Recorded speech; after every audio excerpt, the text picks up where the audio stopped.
अगर आप gate 2025 qualify करते हैं तो क्या आपको 70,000 स्टाइपेंड भी मिल सकता है? और ये स्टाइपेंड कुछ साल में बढ़ करके 70,000 टू 80,000 भी हो सकता है। तो जी हाँ, बिल्कुल सही आपने सुना। अगर आप गेट 2025 क्वालिफाई करते हैं तो हमारे गवर्नमेंट की एक स्कीम है जिसका नाम है prime minister research fellowship, PMRF जिसको कहते हैं। उस स्कीम के थ्रू अगर आप कुछ इंस्टीट्यूट्स में अगर आपका एडमिशन होता है गेट के थ्रू, तो आप एलिजिबल होते हो पीएमआरएफ स्कीम में अप्लाई करने में। और जिसमें स्टाइपेंड है आपका 70,000 रुपए से लेकर के 80,000 रुपए तक। यानी इतना बढ़िया स्टाइपेंड है जो आपको लगेगा कि किसी अच्छी गवर्नमेंट जॉब या किसी अच्छी प्राइवेट जॉब के सैलरी के कंपेटिटिव है।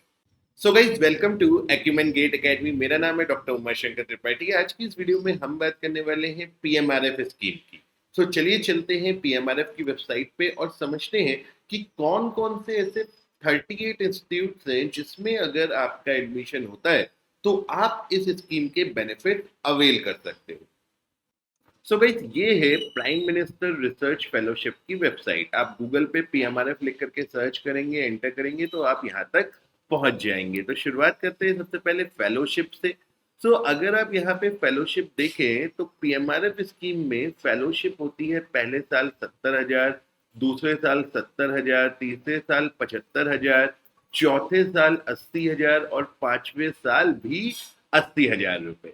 और यहाँ पे इसके एडिशनल आपको क्या मिलता है? इसके एडिशनल आपको 2 लाख पर ईयर की रिसर्च ग्रांट मिलती है जिसको आप रिसर्च वर्क में यूज कर सकते हैं।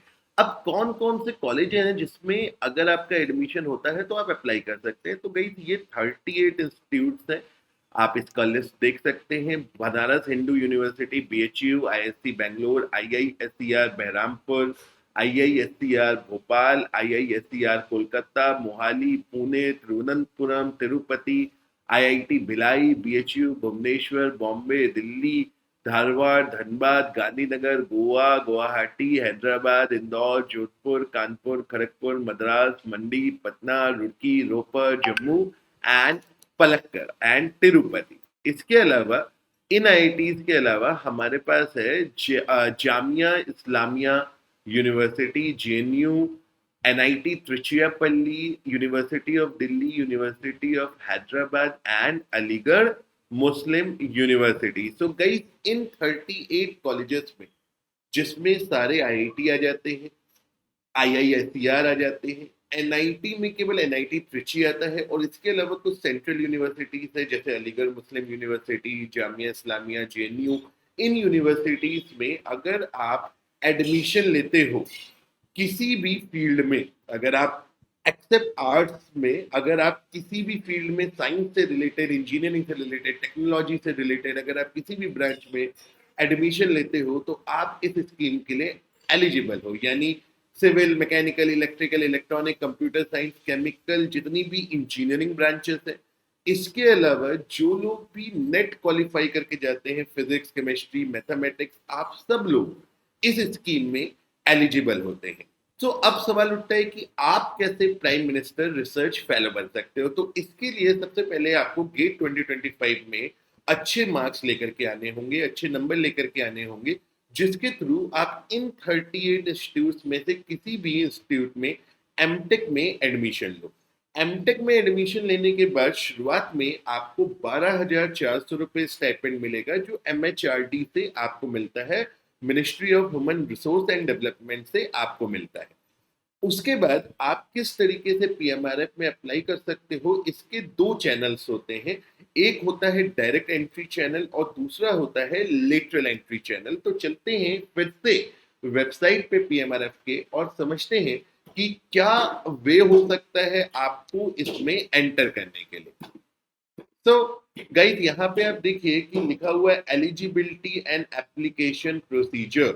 पहला क्या है? Direct entry channel. तो डायरेक्ट एंट्री चैनल में आपको आना है यहाँ पे सी वाले इसके ऊपर। आप इसको डिटेल में ऊपर पढ़ सकते हैं। अगर आप आईआईटी एनआईटी स्टूडेंट है तो आपके लिए ए वाला पॉइंट वैलिड होगा, लेकिन मैं समझता हूँ कि मैक्सिमम लोग जो ये वीडियो देख रहे होंगे वो आईआईटी एनआईटी से बिलोंग नहीं करते हैं। इसकी वजह से मैं सीधा थर्ड पॉइंट पे आता हूँ। सो क्या लिखा हुआ है?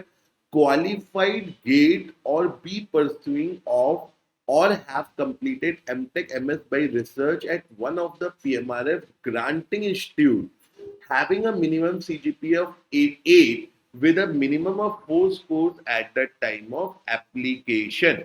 मतलब क्या है कि आपको क्या करना होगा, जैसे मैंने बताया, इन 38 इंस्टीट्यूट में से कहीं पर भी आपको एमटेक में एडमिशन लेना होगा, एमएस बाई रिसर्च में एडमिशन लेना होगा।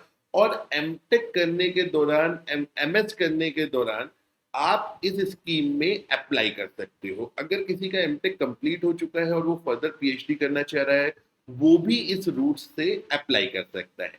सो एमटेक के दौरान अगर आपको रिसर्च वर्क में मजा आता है और आप अपना पीएचडी को कंटिन्यू करना चाहते हैं, तो आप पीएमआरएफ के लिए एलिजिबल हो जाते हैं। इसके लिए आपका कॉलेज जो है, सबसे पहले आप जब एमटेक में होते हैं और आप अपना पीएचडी में कन्वर्जन चाहते हैं, तो इसके लिए जो भी इंस्टीट्यूट का प्रोसेस है उसको आपको सेटिस्फाई करना होता है।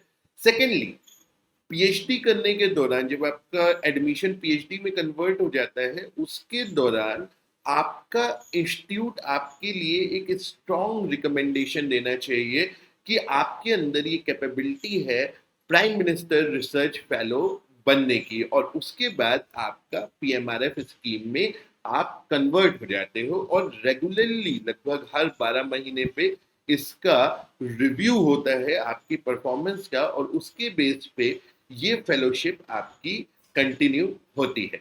यहाँ एक और बहुत इंपॉर्टेंट बात है कि यहाँ पे पीएमआरएफ स्कीम में कोई रिजर्वेशन नहीं होता। अगर आप बैकवर्ड कैटेगरी के स्टूडेंट हैं, एससी एसटी कैटेगरी के स्टूडेंट हैं, तो आपको यहाँ पे रिजर्वेशन का कोई बेनिफिट नहीं मिलता है। तो पीएमआरएफ स्कीम में कोई रिजर्वेशन नहीं है। ये बात आप इसकी वेबसाइट पे एफएक्यू में जाएं तो यहाँ पे 11 नंबर का पॉइंट है, is there a reservation quota of PMRF?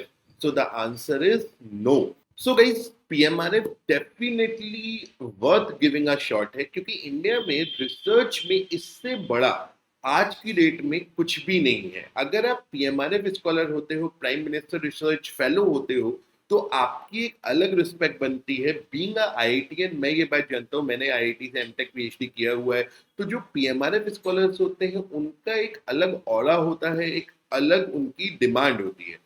PMRF fellow इस समय देश में बड़े बड़े काम कर रहे हैं, उनका रिसर्च कनेक्ट बहुत अच्छा होता है। रिसेंटली चैनल पे मैंने एक वीडियो बनाया था जिसमें हमने बात की थी आर्टिफिशियल इंटेलिजेंस में हुए रिसेंट एडवांसमेंट्स के बारे में।